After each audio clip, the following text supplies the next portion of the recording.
Como emagrecer todos os meses de forma consistente, né? É a gente combater aquele famoso que a gente chama de efeito platô.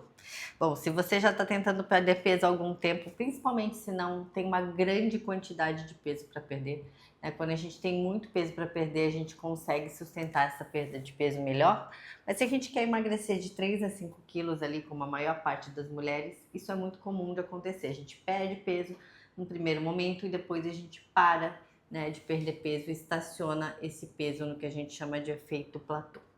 Vou contar um pouco aqui da minha história, como é que eu fiz para conseguir combater isso, né, de forma bem consistente. Já estou no quarto ou quinto mês fazendo essa estratégia, para que você consiga também usar aí, tá bom? Bom, é o seguinte, primeiro a gente tem que falar um pouquinho do que é esse efeito platô. Para começo de conversa, não existe muito efeito platô, tá? O que a gente entende hoje por efeito platô é que a gente fala, meu metabolismo se acostumou, então eu estou nesse efeito platô.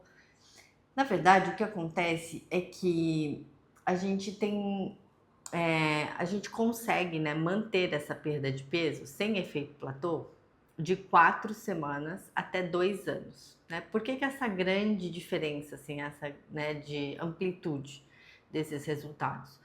Se eu tiver um percentual muito baixo de gordura para perder, né, então vamos supor que eu já sou uma pessoa bem atlética, né? E eu já tenho um percentual bem baixo de gordura. Para mulher, isso é menos de 15% de gordura. Ou seja, essa musculatura já tinha que estar meio aparente, sabe? Aí é mais difícil você manter esse déficit calórico sem um efeito platô. Ou seja, sem que o seu corpo, né, comece a fazer essas adaptações fisiológicas e você não consiga mais emagrecer. Agora, quando a gente entra num estado mais normal, né, acima de 20% de gordura até 30% de gordura, né, quanto mais maior o percentual de gordura, ou seja, 40%, quanto mais gordura a gente tem para perder, mais tempo a gente consegue se manter também em déficit calórico sem esse efeito platô, tá? Mas o que acontece então se não existe esse efeito platô, né? Já que a maior parte das mulheres elas conseguem manter o emagrecimento até por quase 2 anos, né?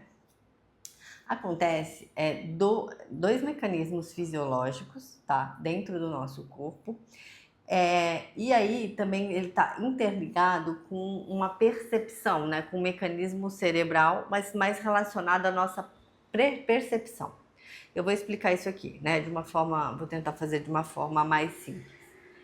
Quando a gente começa a emagrecer, então a gente sempre fala, né? Os profissionais de saúde, eles falam para não fazer um déficit calórico muito acentuado, principalmente se você não tem muito peso para perder. Então, entre 300 e 500 calorias abaixo do que você gastaria normalmente para se manter vivo, tá? Por que isso? Porque você consegue controlar melhor, né? Sustentar melhor essa dieta sem ter tanta fome, né? Mas o que acontece? Quando a gente começa, então a gente faz isso no primeiro mês, você consegue sustentar esse déficit calórico e você perde um pouco de peso. Só que esse metabolismo basal, né, que a gente tem, essa quantidade de energia que a gente gasta para fazer as nossas atividades diárias, ela está relacionada ao nosso peso. Então, o nosso metabolismo basal, ele é diretamente ligado à nossa quantidade de massa muscular, prioritariamente, mas também no nosso peso total. E aí, quando a gente perde peso, quando a gente começa a emagrecer, é natural que essa taxa metabólica basal já caia um pouco, tá? Então, a gente tem que ir ajustando também esse déficit calórico, né? E um outro mecanismo fisiológico também acontece. Quando você começa a emagrecer de uma forma consistente, existem 2 hormônios que regulam saciedade e fome, né? Então você tem um aumento um pouquinho da fome também, através desse mecanismo hormonal. Então o cérebro começa a mostrar para o seu, né, para você que tipo, ó, tá perdendo peso. E aí você tem um aumento da leptina, né, e diminuição da grelina, que são esses hormônios que estão relacionados à fome e saciedade. Então você tende a sentir um pouco mais de fome. Beleza. Uma outra questão, e aí Então, são esses dois mecanismos, né, que são muito interessantes. Sua taxa metabólica basal começa a cair, você tende a sentir um pouquinho mais de fome, né? Então a fome começa a apertar depois de algumas semanas.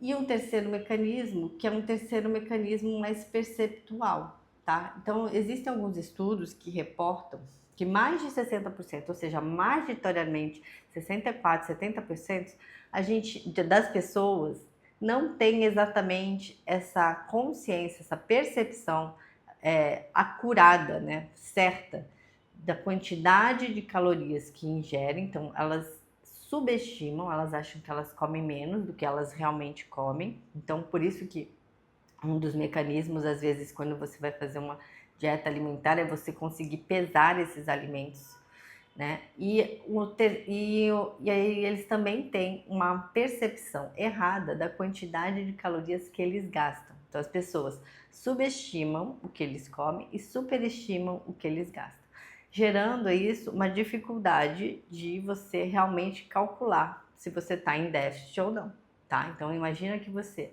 precisa fazer um déficit, esse déficit é pequeno, e qualquer coisa que você subestima ou superestima, ele vai impactar ali no déficit. Atrelado a esse outro mecanismo que eu já expliquei, que é a regulação da fome, né? Então, você está com mais fome e seu metabolismo também já diminuiu. E aí você tem essa falha perceptual, isso não é, né, não é proposital, né? É uma coisa talvez difícil mesmo de gerenciar, mas a gente tem que ficar atento a isso. A quantidade das coisas que a gente está comendo, começam a acontecer alguns deslizes, né? E você provavelmente não sustenta o déficit calórico. Por isso que você para de emagrecer depois de algumas semanas ou meses, né? Tipo, 8 semanas, 4 semanas. E aí a gente tem que entender quando é que você faz isso. E como é que são essas falhas, né, na alimentação? Você pode ser falhas pontuais, então você começa a aumentar a quantidade de comida, né? Não pesa ali, começa a colocar um pouquinho mais, ou então começa a comer alguma coisa a mais, né? Não em quantidade, mas em qualidade, né? Então vai colocar uma linguicinha, uma farofinha ali que não tinha, uma castanha em cima da salada. E isso às vezes aumenta a quantidade de caloria ali do prato. Pode ser que isso não seja nas refeições, mas entre as refeições, então a gente aumenta esses beliscos, né? E eles não são contabilizados por aqui, mas no livro, né? Na sua dieta, mas eles contabilizam dentro da ingestão calórica. Ou pode ser que às vezes você consiga fazer isso muito certinho durante a semana, mas você se torne mais permissivo, né? Tanto nos fins de semana, né? E aí esse déficit calórico que você tem que acumular, né, ao longo da semana para perder 1 quilo, que é 7.700 calorias, às vezes pode ser 2 semanas ou uma semana. Se você chuta o balde, né, no fim de semana, mais de uma refeição, por exemplo, às vezes você não consegue ter esse déficit total. E por isso que, né, o peso estabiliza. Então elas podem acontecer dessa maneira, mais pontual ou extravagando 1 ou 2 dias e achando que está tudo bem, né? Então a gente precisa entender qual que quanto tempo você consegue sustentar, né, essa dieta bem prescrita, desde que esteja em déficit calórico, de maneira consistente, sem muito furo, né? Até o furo ele é calculado quando a nutricionista calcula. Então quanto é que você consegue fazer aquele furo? Só uma refeição, só uma sobremesa, só aquela quantidade, né, sem extrapolar muito. Quando a gente percebe, e aí que a gente está extrapolando isso, né, ou seja, está furando mais a dieta, então existe um exercício ali de autopercepção, você consegue meio que mapear, beleza. Então eu vou dar o meu exemplo aqui. Última dezembro, né, de janeiro eu fui na nutricionista e fazia desde outubro que eu não ia. Então fiquei outubro, novembro, dezembro e voltei em janeiro. Quando eu voltei, eu tinha ganhado 3 quilos, que é muita coisa pra mim, muita coisa. Eu sou ativa, eu já tenho uma quantidade de massa muscular grande, eu faço dieta há mais de 10 anos assim que eu sigo dietas prescritas por nutricionista de forma consistente, e eu já peso os meus alimentos também há mais de 2 anos. Então, eu sou uma pessoa que, até com relação a essa questão da percepção da quantidade de alimento, eu achava que eu estava segura, porque eu estava pesando os alimentos. Mas lembra que eu falei que essas concessões, elas podem acontecer ou nos beliscos, nesses intervalos. E eu realmente, quando eu saí da nutricionista bem triste, eu falei, putz, eu achava que eu estava fazendo tudo certo, para mim estava tranquilo, sabe? Eu percebi que eu tinha ganhado um pouquinho de peso fisicamente, assim, esteticamente, mas eu não achei que era tudo isso, né? E foi gordura pela medição, né, de dobra cutânea. A gente consegue ver se é massa muscular, se é gordura. Nitidamente, pela dobra, era gordura. Então, eu fiquei bem chateada. E aí eu falei, a única coisa diferente, eu tava pesando as comidas, não tava exagerando, né? Assim, eu saí, eu furei mais, lembra aquela coisa de você ter essa consciência? Cara, eu furei mais, porque era final de ano, tinha muita festa. Mas eu me lembrei de uma coisa, eu não saía da mesa com aquela sensação, eu poderia comer mais, mas eu não vou. Eu sempre saía muito satisfeita. Quer dizer que eu extrapolei também nas quantidades, às vezes sem perceber, sabe? Então, eu voltei para casa, voltei para dieta, voltei, né, a pesar e tentar seguir aquilo de forma bem consistente. E aí, eu caí, né, comecei a ler um livro que chama Dieta da Longevidade. O intuito dessa dieta não é emagrecimento, né? Mas eu estava buscando alguma coisa que fala muito sobre a restrição calórica, aumento da longevidade, né? Da quantidade de anos que as pessoas vivem. Então, o jejum, ele é muito conhecido, né? E é feito há milênios. E, na verdade, essa sabedoria cultural e religiosa, né? Que desde Jesus fazia, né? Enfim, existem muitos profetas que jejuavam. Então, eu entendo que essa sabedoria religiosa da religião, a ciência está começando a explicar, né? Então, nessa forma com a questão da longevidade, né? Então, o jejum, ele é muito importante, apesar de algumas pessoas fazerem jejum para conseguirem ter um tempo menor de alimentação e aí conseguirem fazer a restrição calórica. A gente não está falando do jejum intermitente aqui, a gente está falando de um jejum prolongado, tá? E aí eu fui ler desse livro que chama A Dieta da Longevidade. Sugiro até que vocês leiam, se quiserem fazer essa estratégia que eu vou propor aqui. E é do Walter Longo, vou deixar a descrição, inclusive, nesse vídeo. E esse cientista, esse pesquisador, ele trabalha com ciência básica, mas ele fez esse estudo, né, com pacientes, inclusive humanos, que estavam fazendo tratamento oncológico. E essas pessoas, elas não podem ficar sem comer pela própria quimioterapia, que elas vão ficar bem fracas. Então, ele criou uma maneira de você entrar num estado metabólico de jejum sem deixar as pessoas sem comer. Só que eles não podem comer, né, obviamente, grandes quantidades de comida.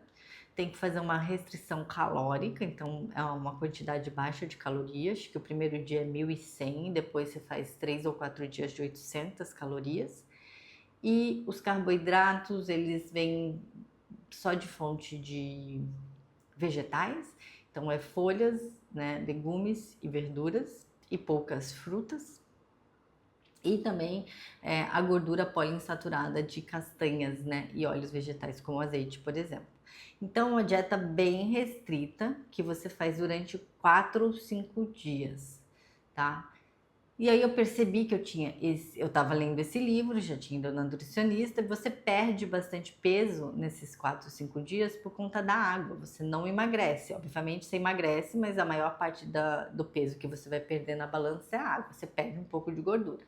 E eu decidi fazer. Então eu fiz essa semana, fiquei 5 dias de segunda a sexta e voltei a comer na dieta, sem furo de novo, né? No sábado. E aí eu percebi que é isso, que eu consigo sustentar muito bem essa prescrição alimentar durante 3 semanas. Depois eu vou me tornando mais permissiva, tá? E por que a dieta que imita... Ai, gente. Opa, bati aqui. Vai assim, sem edição. Por que a dieta que imita o jejum, ela é interessante?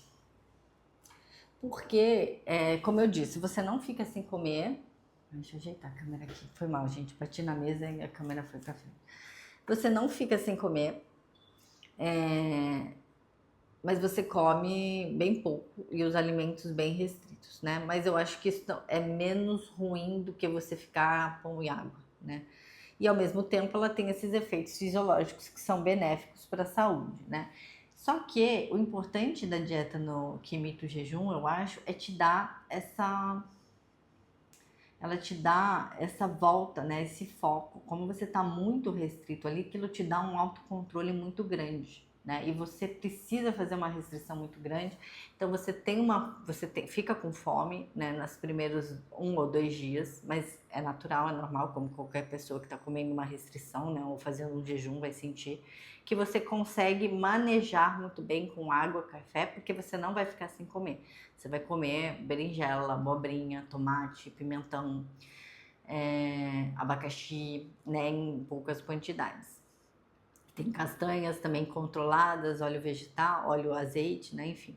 Mas esses 2 primeiros dias é mais difícil. Mas quando você volta, né, depois que você faz esse período de restrição, o seu foco é muito melhor, né, para a dieta em si. Na verdade, você vai voltar para uma dieta que é muito mais fácil de ser seguida, né? Você vai conseguir comer ali um número maior de alimentos ali estipulados. Então, né, o frango, o peixe, a carne que eu deixei de comer, o whey protein nesses dias, enfim.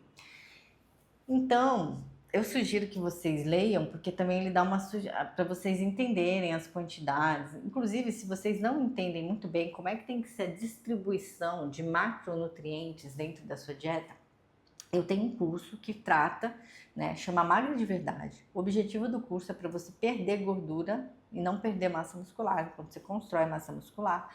E aí a gente fala de treinamento, você tem um treinamento lá, você ganha uma planilha que dá para você fazer em casa, mas eu falo nessas aulas, são 7 aulas bem rápidas, em que eu abordo esse assunto da nutrição.